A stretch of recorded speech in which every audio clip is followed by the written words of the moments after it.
So this the first little bit of stuff that we're going to do, there's a few definitions here at the beginning, so it's a little dry, but and then you're not going to be able to copy down everything I put on the screen. But this is a good thing because then if you need to take notes, it forces you to think about what's really important and write down what's most important. So don't try to copy down everything. Listen to what I'm saying, and write down what's important, what you have time for. Okay. All right. So chapter 1 is just some introductory nature of statistics. Okay. Section 1, basics. So the first thing is this definition of descriptive statistics. Okay, this is one kind of category of statistics. Methods for organizing and summarizing information. So this is graphs, charts, tables, and calculations of various values. That's what descriptive statistics are. It's just painting a picture, whether a visual picture or a picture through numbers. What's that? I'm going to. What I do is I video every class. So the video, yes. But I think the PowerPoint I'm taking from the textbook prepared PowerPoint, which you have access to online. But I change it up, just so beware. Okay. But yeah, descriptive statistics, methods for organizing and summarizing information. Okay. So it's painting a picture through visuals and numbers. So here's an example. In 1948, the Washington Senators played 153 games. They won 56. They lost 97. Okay, so these values are statistics. They finished 7th, and their leading hitter was Bud Stewart. His batting average was 279. Okay, so this is just an example of a paragraph of descriptive statistics. Just painting a picture of this team's performance. Okay, so we could say, what was the Senators' losing percentage? Could you find the Senators' losing percentage in this season? Could you find it? Everyone do it. What was their losing percentage? So this is where you have a pen and you're writing, thinking.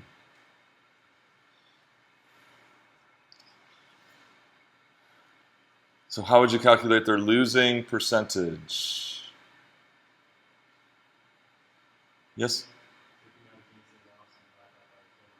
Okay, he wants the number of games they lost divided by the total number of games. How did he do? What do you think? 61.7%. What is it? 61.7. She got 61.7. Anybody else got that? Okay, you guys look like it's early in the morning. Come on, let's get our blood flowing here. All right, so yes, that's correct. Let me see if I got my...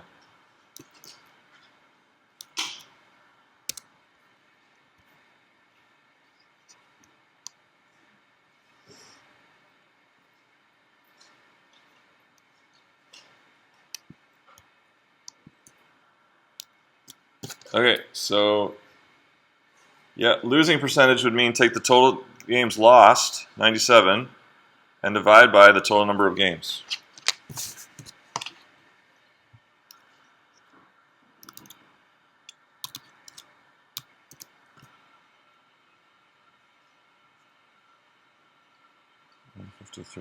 And you said that was 61.7?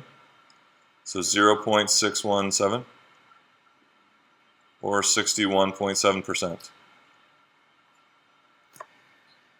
Okay, so these are all statistics that are painting a picture about the team.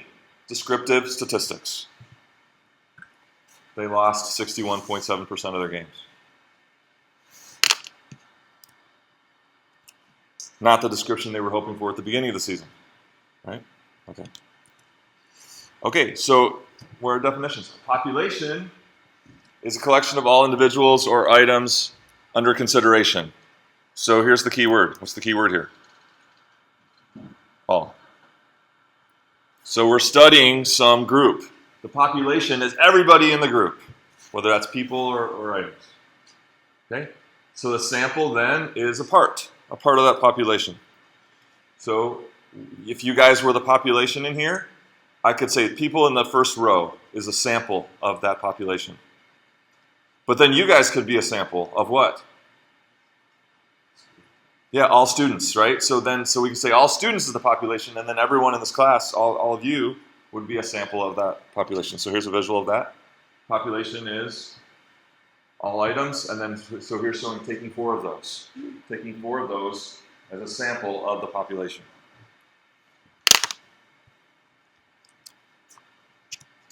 Okay, so we talked about descriptive statistics. Now, inferential statistics is kind of the it's descriptive versus inferential, right? So descriptive is painting a picture, just using numbers and figures to paint a picture of a situation.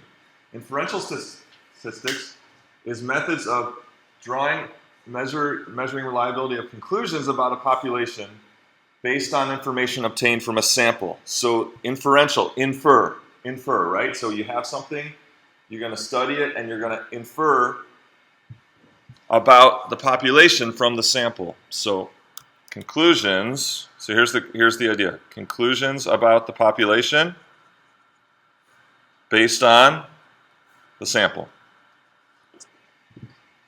That's what inferential statistics is about. So we're just going to look at a sample, we're going to crank our numbers, and then we're going to project that onto the population and say, this is what the whole population is like, even though we didn't get the numbers from the whole population. Make sense? So here's a slide. You definitely don't want to copy down the whole thing, but this is an example, and political polling.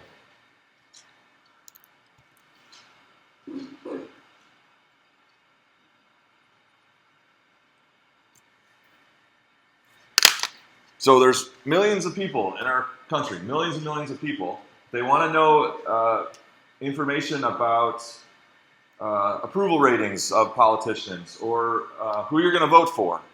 You're not going to take the information from every single person, right? It's millions and millions of people.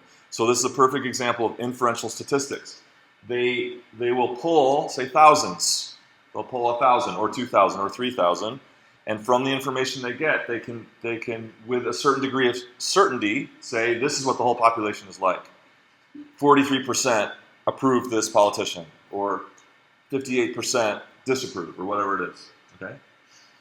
So statisticians who want to gauge the sentiment of the entire population can only afford to interview a carefully chosen group of a few thousand voters.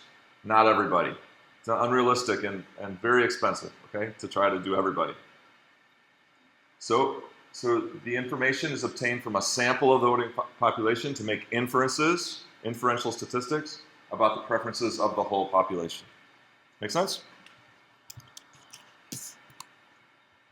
Okay, here's another way to kind of classify statistics, so that we had talked about descriptive versus inferential.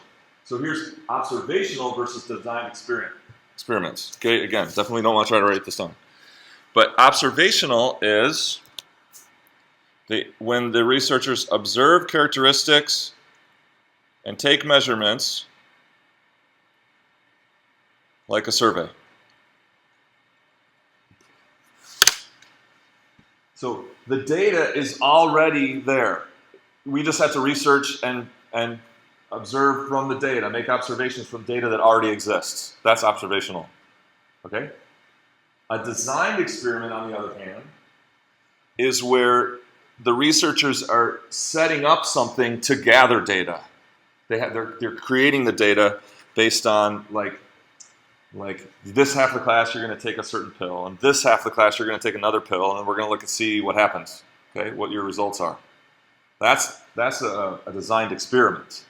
So when we start, we don't have any data yet, and we do what's called treatments and controls. Treatments and controls. So we're controlling some situation from which we're gathering data. We're setting up an experiment. Okay.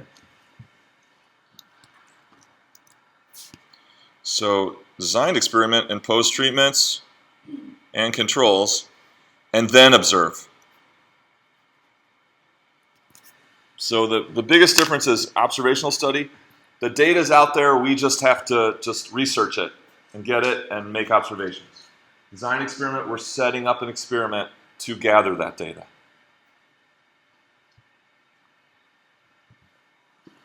Okay? All right, so jot this down.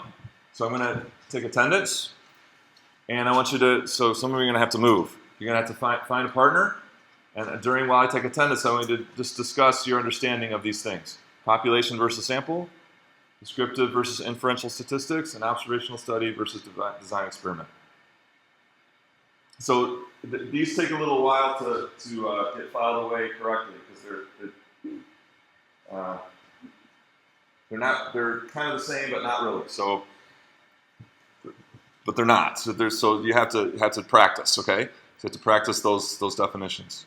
So find a partner, introduce yourself, talk through these while I take attendance. Okay.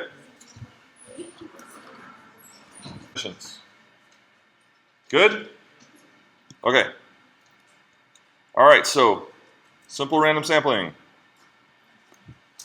Simple random sampling, a sampling procedure for which each possible sample is equally likely to be obtained.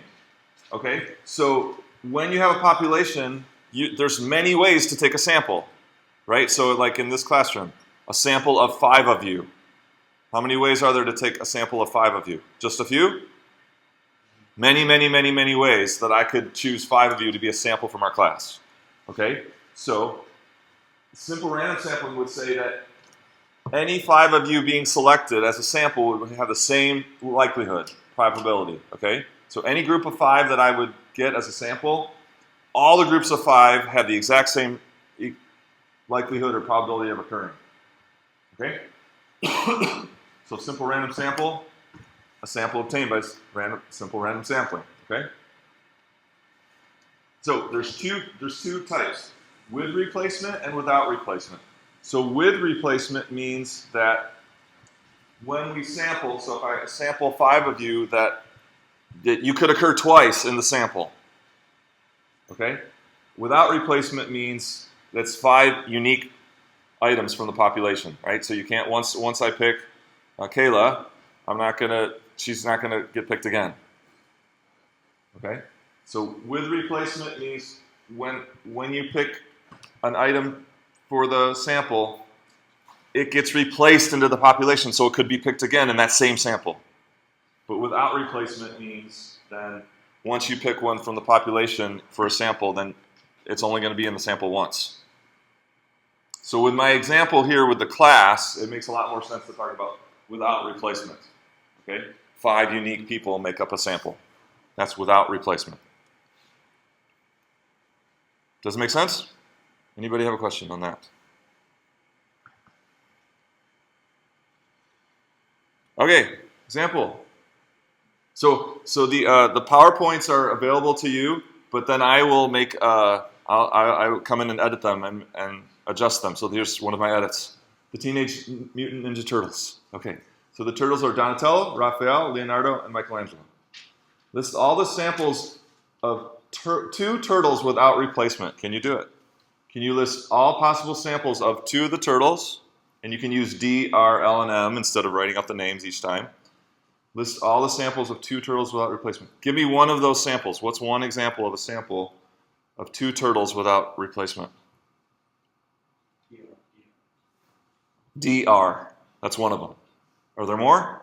There's more. See if you and your partner, see if you can come up with all of them. So come up with all of the samples of size 2 without replacement.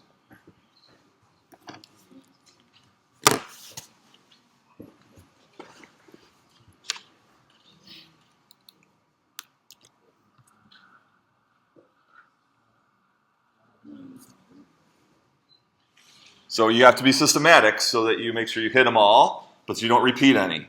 So come up with as you're doing it, you got to think of a system that's going to get all of them without repeating any samples.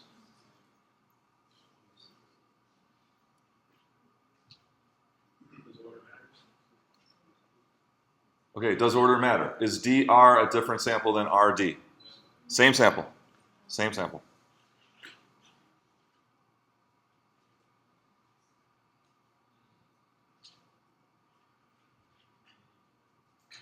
How many did you get? 6. Someone else get 6? You should get 6. There are 6. Did you get 6? There are 6. DR, what's next? DL, DM, RL, RM, LM. So there are six of these samples. All right, so what are the chances that the sample that's picked is RL? What are the chances that the sample that's picked is Raphael and Leonardo? 1/6, because there's just one sample out of 6. So it's a 1/6 chance that the sample is Raphael and Leonardo. Make sense? Yes, sir. What is it? Okay, so he's asking, is this with replacement or without replacement? So what do you guys think? Without replacement.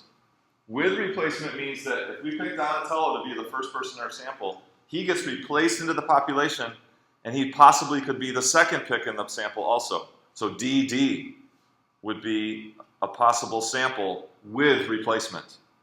But DD is not without a sample without replacement. So replacement is referring to once someone from the population gets picked, you're going to take that person and replace them in the population to possibly be picked again. Without replacement means once Donatello is picked, now he's out. We're not going to replace him in the population, so we can only pick from the remaining items in the population. And that's what we have here. Make sense? Okay. So now I want you to do the same thing. List all samples of 3 turtles without replacement. Go. List all samples of 3 turtles without replacement.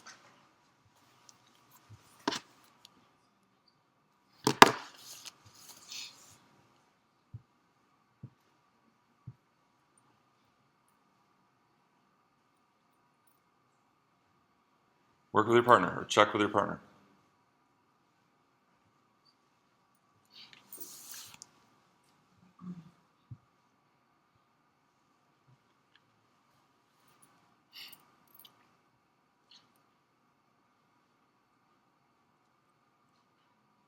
How many are you getting now?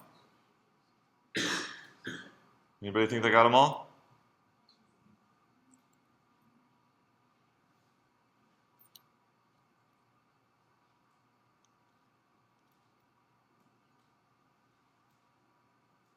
Anybody? Anybody think they got them all?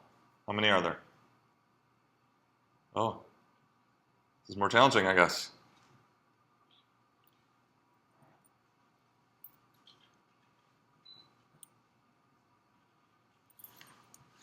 Well, be systematic. First one.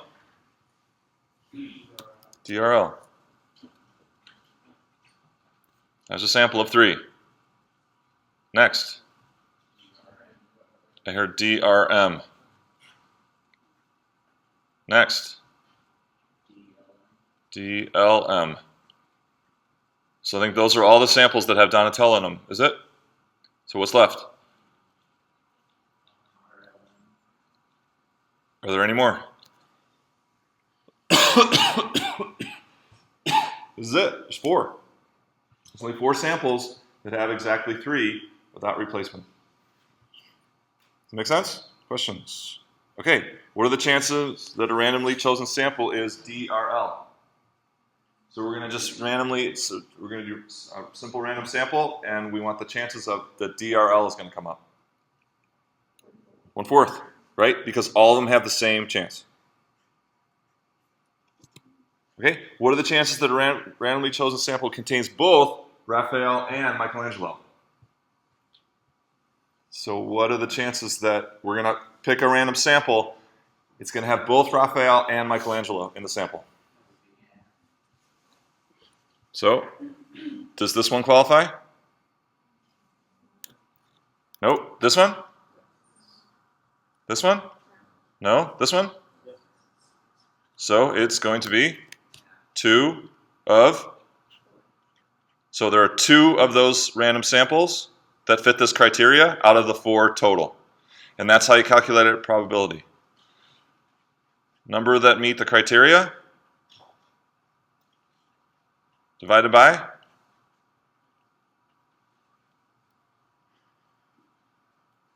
total number of possibilities, or in this case of samples. So there were two of the 4 met the criteria that I was asking about, therefore a one half chance, 50% chance. Questions on this slide? We good? Okay, so another way to get a random sample, or so ways of getting a random sample, is random number tables. A table of random numbers. So I'll show you on the next page. I'm going to show you an example of this and how it's used. Okay, so here's just these are just random digits organized by rows and by columns. Okay, so you could go down the columns and the column numbers are up there, or you could go across the rows. And so we're going to generate a random list of 5 class members. So there are 32 people in our class, according to the roster. All right, not according to attendance, but according to the roster. And so if I numbered those 1 through 32, we want to generate a random list of 5 class members using this table. So I want to use row 4. Okay, so if I use row 4, this is what I have to do. I'm going to come to row 4, and I'm going to look. So everybody in the class is a 2-digit number. So if you're in the first 9, it's going to have 01 or 08 or 09.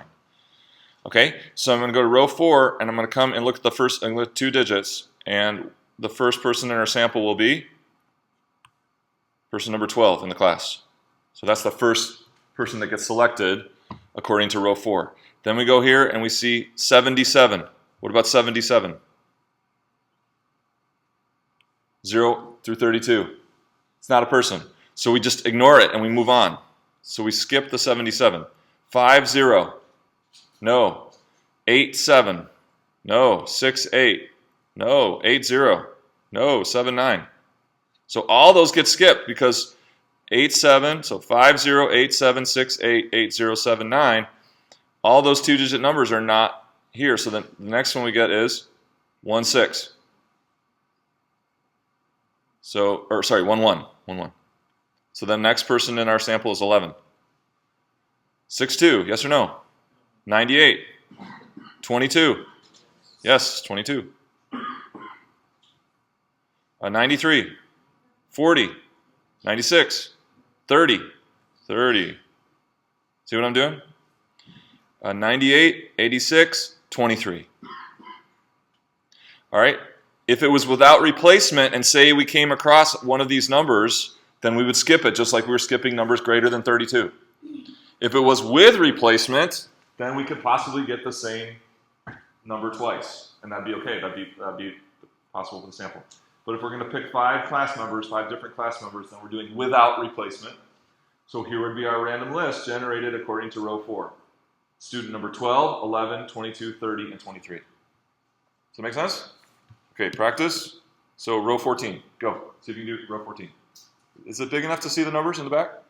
Can you see them? Okay, so get 5 students according to row 14.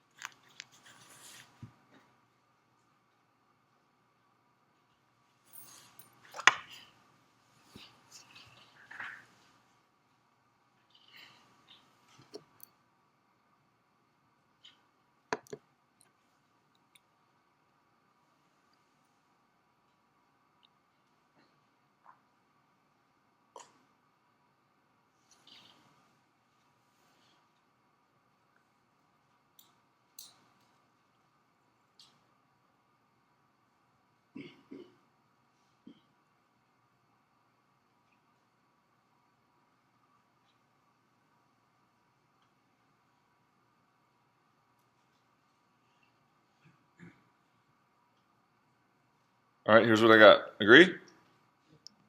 25, 06, 28, 30, 02. Okay, what about columns? Column 15. So where's column 15? So it goes like this. Oops. So here's column 0, 1, 2, 3, 4, 5, 6, 7, 8, 9. So that's column 9 right there, starting with the 2. So 11, 12, 13, 14. No. 10, 11, 12, 13, 14, 15 is right here. So who would be the first person in our sample? 23. Who's next? 25. 19. Etc. 7, 23. Okay, here's good. So if I'm getting 5, if I want 5 unique people, here's 23. I come across 23 again. So we skip it the way we skipped numbers greater than 32. Next one, 08 and 28. Okay, another possible way to do it is, since we got 2-digit numbers, to do 43 and 44. So now you start by looking at numbers like this, and you march down this way. So there's a million ways to use this table to generate 5 random numbers from the class. So who would be the first using columns 43 and 44? Who would be the first? 1, then 23, 18, 20, 24. You see it? So that's using 2, and that's what they're doing here. For some example here, they're picking 3-digit numbers, and you don't have to start at the top of the column either. You can say we're going to start in row 3 and do 3-digit numbers going down this way. And then instead of going back up to the top and coming down, we're going to go back this. So there's a zillion ways you can choose to use this table to generate the list that you want. Make sense? Any questions on that? Okay, and then there's the very last thing here. You don't have to write anything down. So in our computer, day and age with technology, you can use computers to generate random numbers. So the table thing is kind of an antiquated thing. It's kind of archaic, but it just gives you an idea of generating a random sample. Now we usually use computers to do this. With a touch of a button, we can get a list of 100 random numbers, between 0 and 1,000, or whatever it is. Okay? And if you have a TI-83, it has a built-in random number generator. It'll give you a number, I think it's between 0 and 1, like a 2-digit decimal between 0 and 1, or something like that. And you can use that with a formula to generate any. Okay, we've arrived. Okay, here you go. So you're going to download or print. The link at the left has the syllabus. Purchase the text, get the MyStatLab access, enroll in our StatLab course, MyStatLab course. You just follow the instructions in the text that you buy, or you can come here, and I've got a sheet that takes you through the enrollment process. The key thing that you need once you pay and you get going is our course ID. Here it is. I put it here, I put it on the sheet, and I put it on the announcements. Ashbrook 67674. That's the key thing that you need. And then you can start working on the first homework, which is due Thursday at midnight. And based on the stuff we did today, you could finish it today easily. So get your feet wet with that. Just at least get started, and then I'll bring it up on Wednesday, and we can show you the way around that. But just try to get your feet wet, get in, work on the first assignment. Okay, see you Wednesday.